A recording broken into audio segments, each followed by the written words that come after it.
Raavan boss వద్దురా బాబు.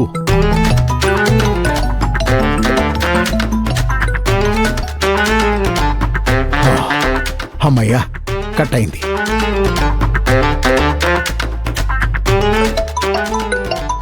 అయ్యో, మళ్ళీ మళ్ళీ చేస్తున్నాడే, ఏం చేయాలి ఇప్పుడు?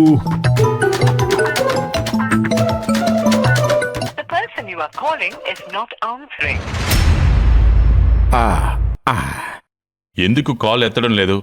సైలెంట్లో ఉందేమో. మళ్ళీ ఒకసారి ప్రయత్నం చేయి బాయ్.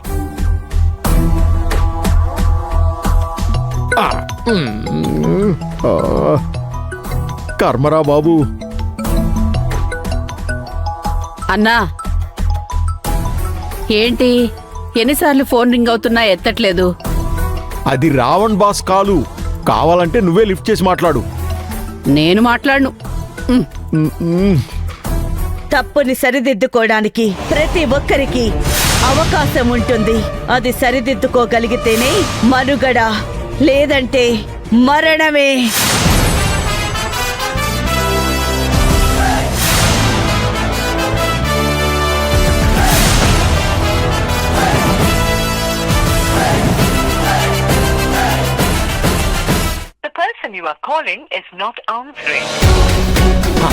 అమ్మయ్యా, ఆపేశాడు. ఓ,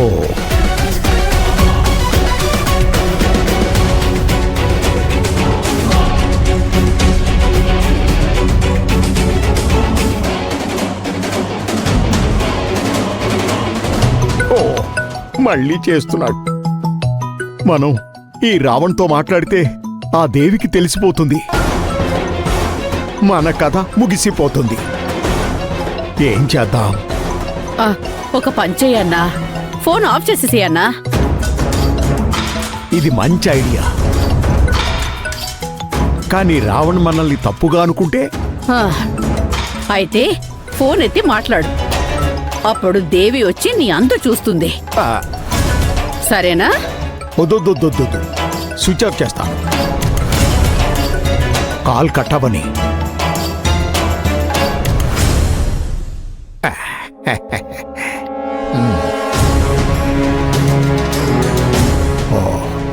అమ్మయ్యా, ఇప్పుడు మనల్ని ఎవ్వరూ ఏమీ చేయలేరు. అమ్మా,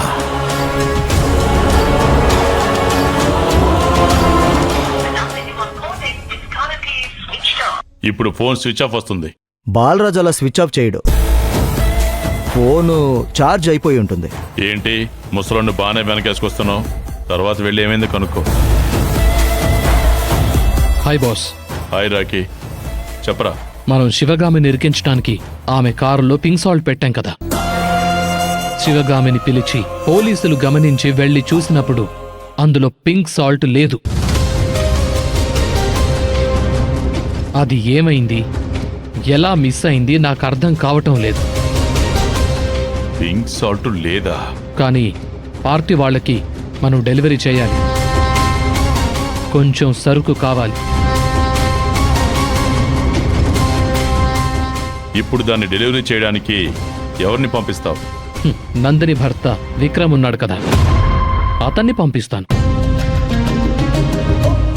ఇంత జరిగాక ఒప్పుకుంటాడా? నా దగ్గర అతన్ని ఒప్పించడానికి ఒక ఆయుధం ఉంది. ఒప్పుకొని తీరతాడు. ఒప్పించి తీరతాను. గుణ, సరుకివ్వు. సరే రావణ్ భాయ్, రండి.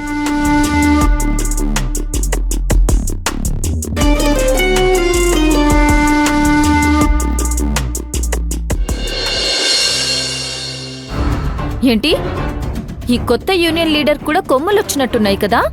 ఎంప్లాయీస్ ని రెచ్చగొడుతున్నాడంట కదా. శాలరీలు హైక్ చేయకపోతే స్ట్రైక్ చేస్తాడా? మన సిస్టమ్ ఏంటి? ప్రతి 2 సంవత్సరాలకి జీతం పెంచడం. ఈ ఏరే కదా పెంచాం. మళ్ళీ ఏంటి ఈ శివగామి ముందా ఈ కుప్పిగంతులు?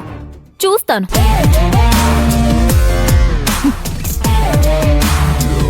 అమ్మా, నీళ్లు తీసుకోండమ్మా. థ్యాంక్స్ లక్ష్మమ్మ. నేనే నీళ్ళు అడుగుదాం అనుకుంటున్నాను. నా మనసు తెలిసినట్టు నువ్వే నీళ్లు తెచ్చిచ్చావు. ఏంటమ్మా ఉదయం నుంచి టెన్షన్గా ఉన్నారు? ఫోన్ల మీద ఫోన్లు మాట్లాడుతూనే ఉన్నారు. టిఫిన్ కూడా సరిగ్గా తినలేదు.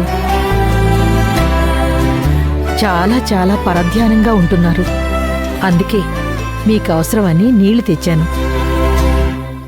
మీరీ టెన్షన్లో ఎక్కడ కారు పరధ్యానంగా నడుపుతారోనని భయం వేస్తుందమ్మా. మీరెందుకమ్మా డ్రైవ్ చేస్తూ వెళ్ళడం? అయ్యో లక్ష్మమ్మ, నాకు డ్రైవింగ్ అంటే ఇష్టం.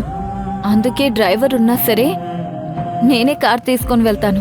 కానీ ఇప్పుడు మీరు తోలకండమ్మా. డ్రైవర్ని తీసుకెళ్ళండి. మీరున్న టెన్షన్లో ఎలా కారు డ్రైవ్ చేస్తారో అని భయం వేస్తుందమ్మా. కానీ ఇప్పుడున్న పరిస్థితుల్లో కారు అలా తోలడం మీకు మంచిది కాదు. మిమ్మల్ని నమ్ముకుని ఎన్ని వేల కుటుంబాలున్నాయో మీకు తెలుసు కదమ్మా. సరే లక్ష్మమ్మ, నాకర్థమైంది. నేను కూడా ఏదో ఆలోచిస్తూ గచ్చిబౌలి వెళ్లాల్సిందాన్ని ఖైరతాబాద్ వెళ్ళిపోయాను. అయ్యో, మన డ్రైవరేమో ఒంట్లో బాలేదు అని 4 రోజుల నుంచి రావడం లేదు. ఇంకొకరిని పెట్టుకోండమ్మా. కారు తోలడానికి అందుబాటులో ఉంటారు కదా. కానీ డ్రైవరు స్టాండర్డ్గా ఉండేవాళ్ళుంటే బావుంటుంది. వచ్చిన వాళ్ళు నిలకడగా ఉండరు. అందుకే వాళ్ల తరపున వీళ్ల తరపున వచ్చిన వాళ్ళని కాకుండా బాధ్యతున్న వాళ్ళని చూసి పెట్టుకోండమ్మా. సరే లక్ష్మి, తీసుకో.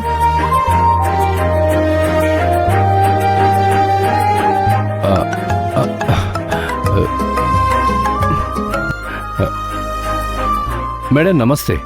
రామ్ కుమార్ గారు, నాకు అర్జెంటుగా ఒక డ్రైవర్ కావాలి. అలాగే మేడం, ఇప్పుడే అరేంజ్ చేస్తాను. టెంపరీగా కాదు, పర్మనెంట్గా ఉండే వాళ్ళని చూడండి. మన పాత డ్రైవర్ మధు వచ్చినా కూడా ఇద్దరూ కలిసి వర్క్ చేస్తారు. అలాగే మేడం. నేను కూడా ఎప్పటినుంచో మీకు ఒక విషయం చెప్పాలనుకుంటున్నాను మేడం. మీకు సెల్ఫ్ డ్రైవింగ్ కరెక్ట్ కాదు అని నాకు అనిపించింది మేడం. డ్రైవర్ ఉన్నా కూడా మీరే డ్రైవింగ్ చేసుకుంటూ వెళ్తారు. మీకు డ్రైవింగ్ అంటే ఇంట్రెస్ట్ అని తెలుసు, అందుకే నేను ఏం మాట్లాడలేదు మేడం. కానీ మీరు ఫాస్ట్ డ్రైవ్ చేస్తారు మేడం. మీకున్న టెన్షన్స్లో అలా డ్రైవ్ చేయడం కరెక్ట్ కాదు కదా మేడం. ఆ డ్రైవర్కి కంపెనీ ఎంప్లాయీస్కొచ్చే బెనిఫిట్స్ అన్నిట్లో భాగం అయ్యేలా చూడండి. ఇంటర్వ్యూకి ప్రకటనివ్వండి. రికమెండేషన్లు అవి వద్దు, సరేనా? అలాగే madam. Thank you Ram Kumar గారు. నేను ప్రస్తుతం ఆఫీస్కి వస్తున్నాను. మన యూనియన్ లీడర్ని మీటింగ్కి రమ్మనండి. అలాగే మేడం. ఏం లక్ష్మమ్మ, ఇప్పుడు ఓకేనా?